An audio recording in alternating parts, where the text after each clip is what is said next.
महाआरोग्य संवादमध्ये या महाआरोग्य संवादाची सांगता राज्याचे आरोग्यमंत्री राजेश टोपे करतात। आपल्यासोबत खुद्द राजेश टोपे आहेत। राजेश टोपे, पुन्हा तोच प्रश्न आहे, वारंवार सगळेजण तुम्हाला विचारतायत की महाराष्ट्र जो करोनाग्रस्त आहे तो करोनामुक्त कसा होईल? आरोग्यमंत्री म्हणून तुम्ही काय करताय? आरोग्य खातं म्हणून सार्वजनिक आरोग्य व्यवस्था कशी राबवताय? राज्यातली एकूणच आरोग्याची व्यवस्था आणि सुविधा ही कशी असणार आहे? कोरोनापासून आपल्याला मुक्त व्हायचं असेल तर पुढचा रोडमॅप काय? डॉक्टर राजेश टोपे।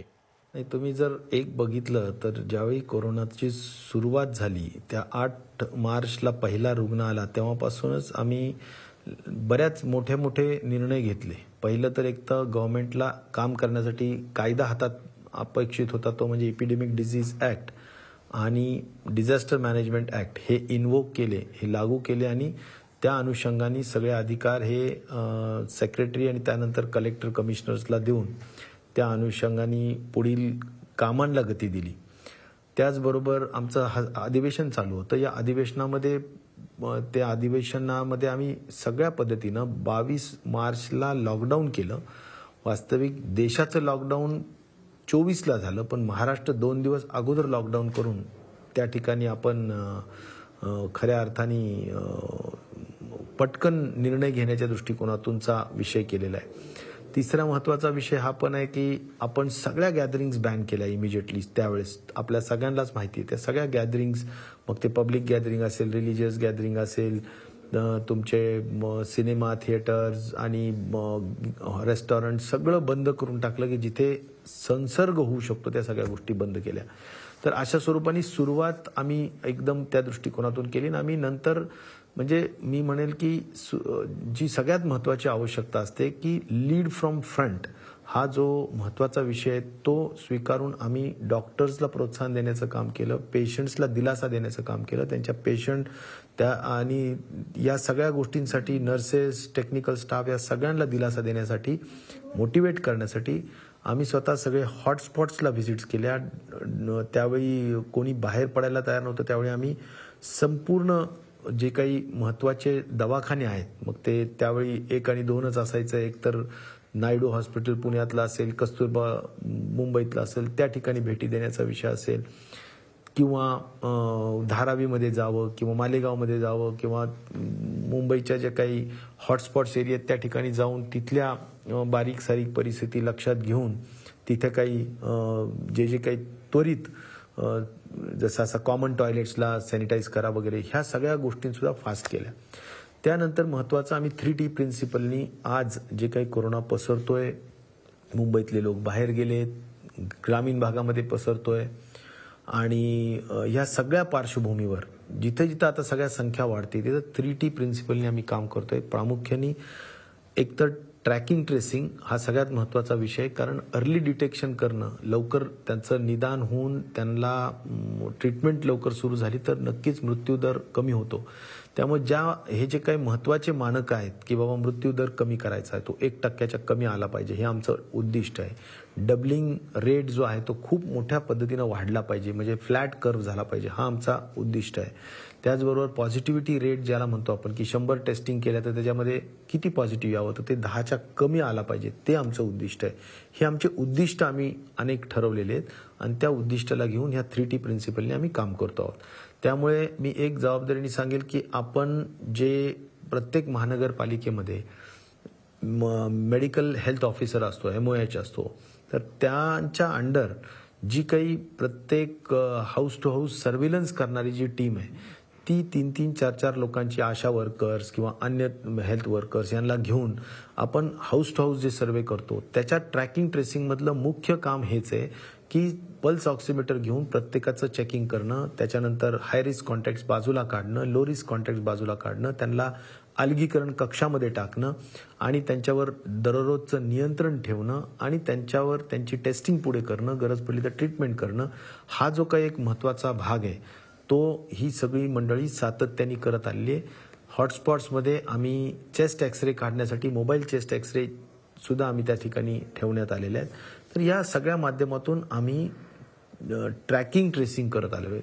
टेस्टिंगच्या मध्ये म्हणाल तर महाराष्ट्रामध्ये एक फक्त NIV लॅब होती. आज जवळजवळ 185 शासकीय आणि जवळजवळ 63 प्रायव्हेट एवढ्या मोठ्या स्वरूपाने आपण लॅब्स निर्माण केलेल्या आहेत. याची जर का कॅपॅसिटी बघितली तर 60,000 टेस्ट पर डे होऊ शकतात. एवढी कॅपॅसिटीनी आपण दररोज काम करू शकतो.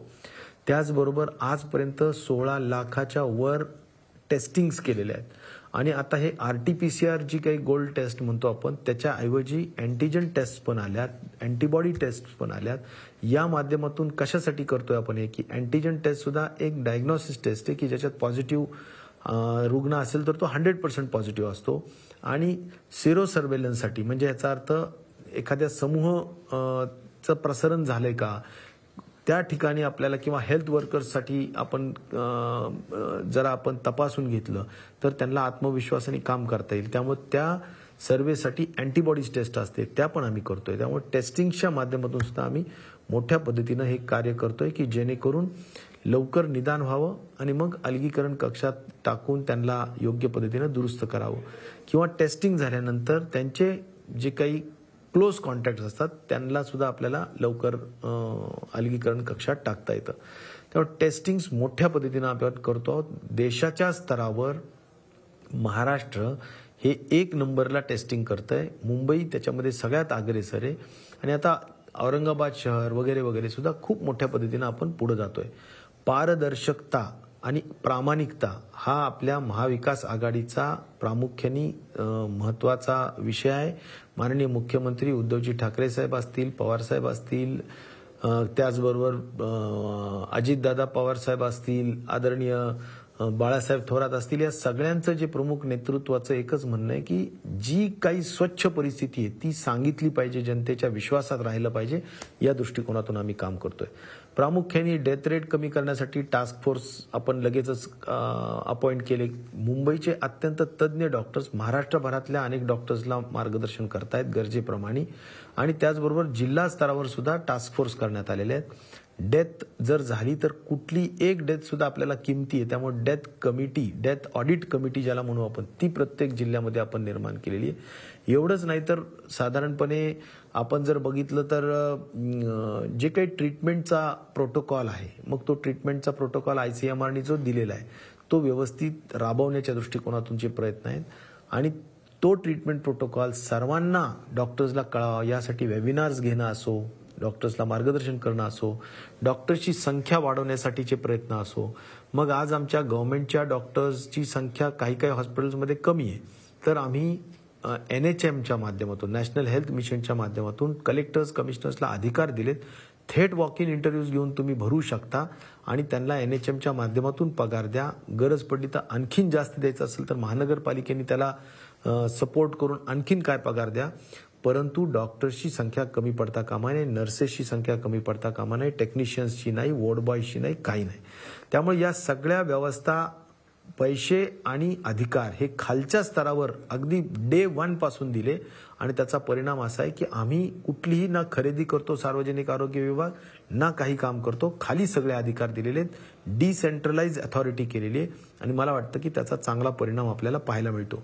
मग ते PPE किट्स असो, मग ते मेडिसिन खरेदीचा विषय असो, मग ते व्हेंटिलेटर खरेदीचा विषय असो, ऑक्सिजनच्या लिक्विड ऑक्सिजनचे प्लांट्स टाकण्याचा विषय असो, अनेक रेमडेसिवीर आणि टॉसिलोजुमाब सारखी महागडे औषधं विकत घेण्याचा विषय असो, सगळे अधिकार खाली दिलेले आहेत. आणि त्यामुळं आता मेडिसिनचा विषय असेल तर मी स्वतः जे काही सिप्ला, हिट्रो, मायलॅन ह्या सगळ्या कंपनीशी स्पेसिफिक इंडिया हेडशी बोललो व्हिडिओ कॉलिंगवर, आणि त्यांना प्रत्येकाला झूम कॉलिंगवर बोललो. सगळ्यांना सांगितलं की महाराष्ट्राला कशी गरज आहे आणि त्यांनी खात्री दिलेली आहे. त्यामुळं आम्ही आता पैसे उपलब्ध आहेत, अधिकार खाली दिलेले आहेत. सगळ्या कलेक्टर्सनी आपापल्या पद्धतीनं ऑर्डर्स प्लेस केलेल्या आहेत. आमचा प्रयत्न एवढाच आहे, सामान्य अतिसामान्य माणूस त्याला सुद्धा जर अँटीव्हायरल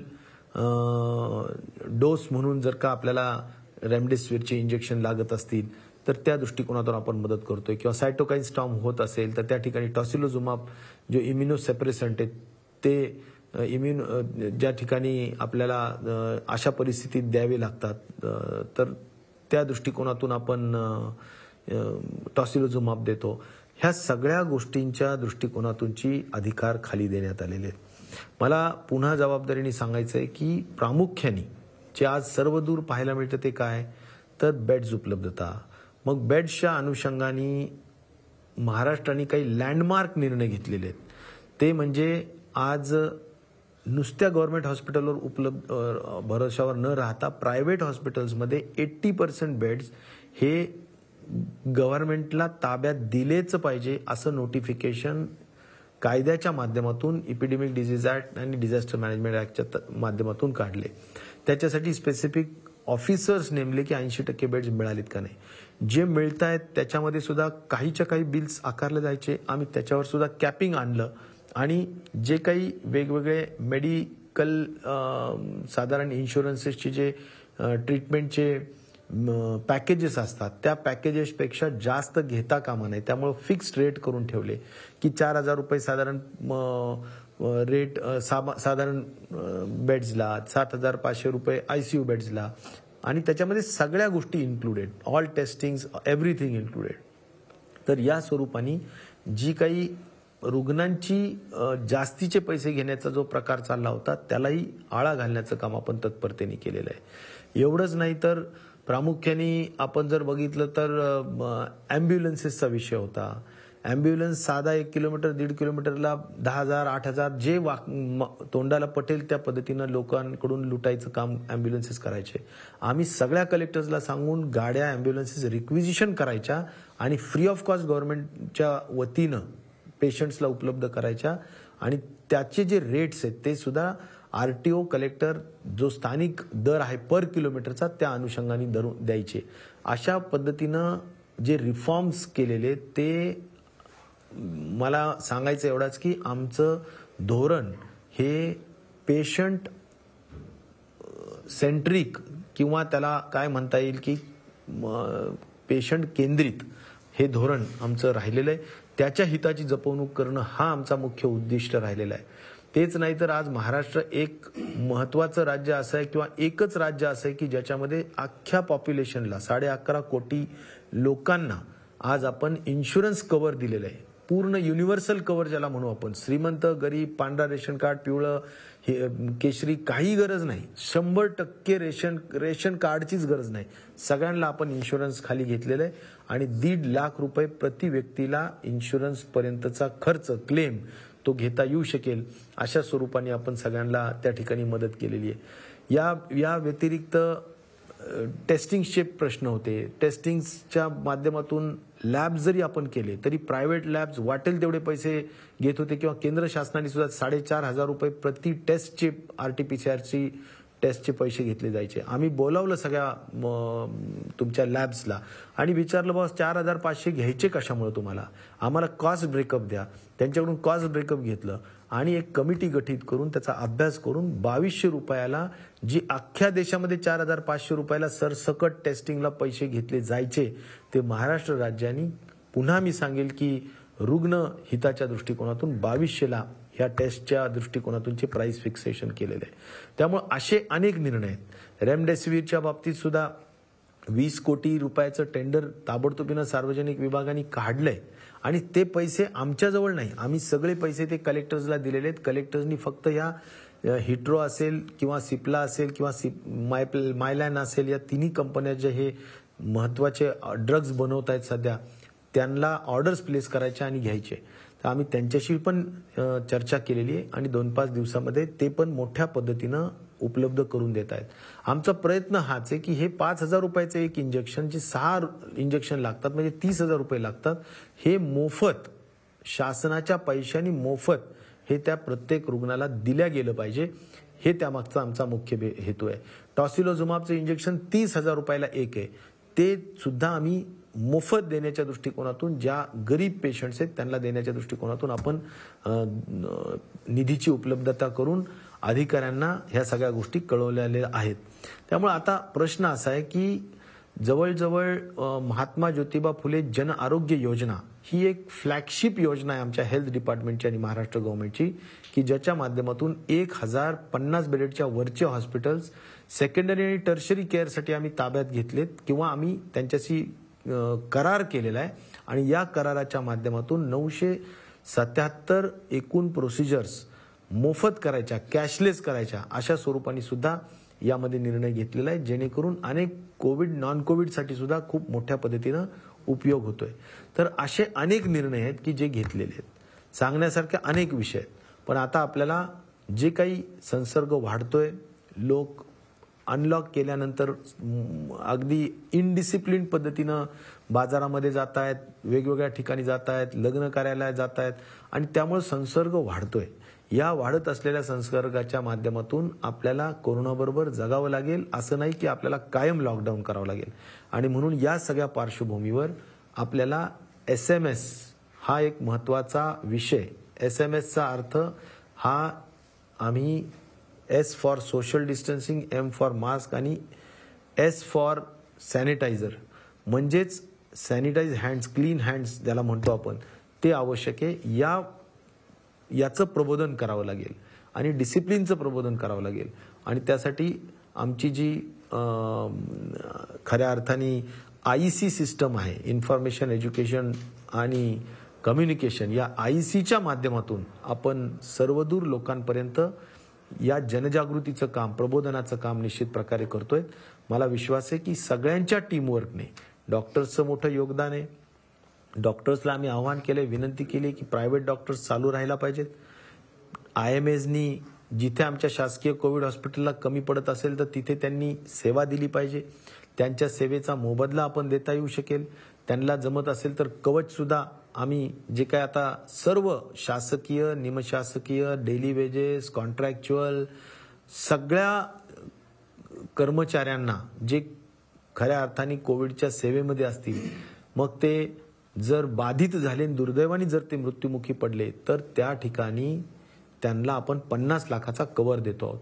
त्यामुळं हा इन्शुरन्स कव्हर नुसतं त्यांच्यापर्यंत न राहता आम्हाला असं आमचा पुढे जाऊन असाही विचार आहे की जो मी पुढे जाऊन घेऊन जाणार आहे की कोविडचे जे सेवा देणारे IMAचे जरी लोक असतील तरी त्यांना सुद्धा जर बाधा झाला तर त्यांचाही अंतर्भाव यामध्ये करावा, असंही IMAच्या संघटनेने आमच्याकडे काही मागणी केलेली आहे. कदाचित प्रीमियम ते भरतील, परंतु आम्हाला त्यात सहभाग करावा असं त्यांचं म्हणणं आहे. या सगळ्याच पार्श्वभूमीवर आम्ही निश्चित प्रकारे तोही विचार करतो आहोत.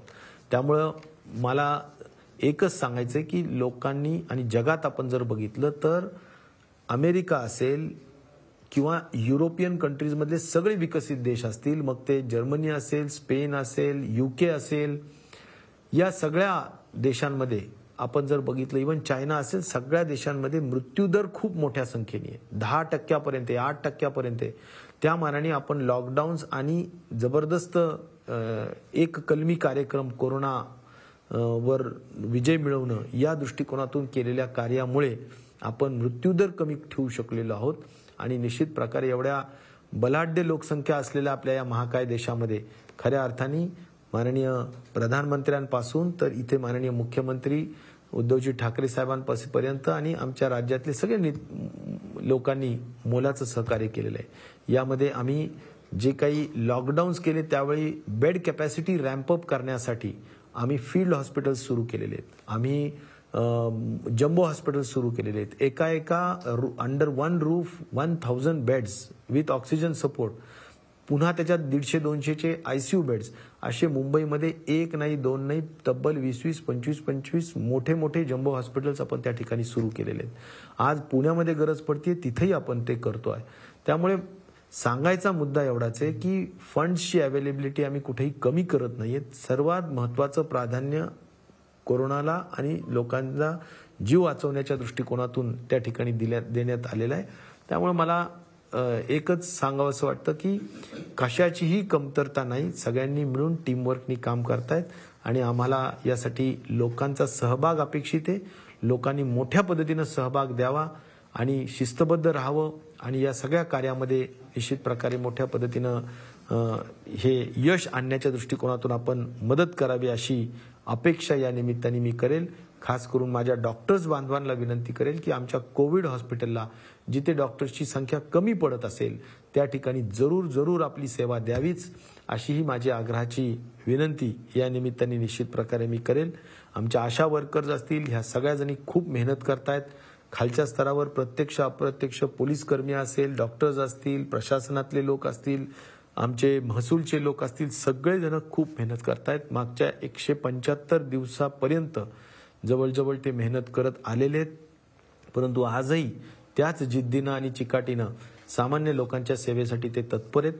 मला असं वाटतं की मी त्यांच्याप्रती पूर्ण आदर व्यक्त करत आणि त्यांना पूर्ण मनापासूनचे धन्यवाद देत त्यांच्यापासून मिशन मोडवर आपण सगळेच जण टीमवर्कनी कामाला राहूया आणि ह्या अतिसामान्य माणसाला जो काही त्रास होऊ नये या दृष्टिकोनातून आपण सगळे कटिबद्ध राहूया एवढीच अपेक्षा करतो. धन्यवाद. धन्यवाद राजेश टोपे.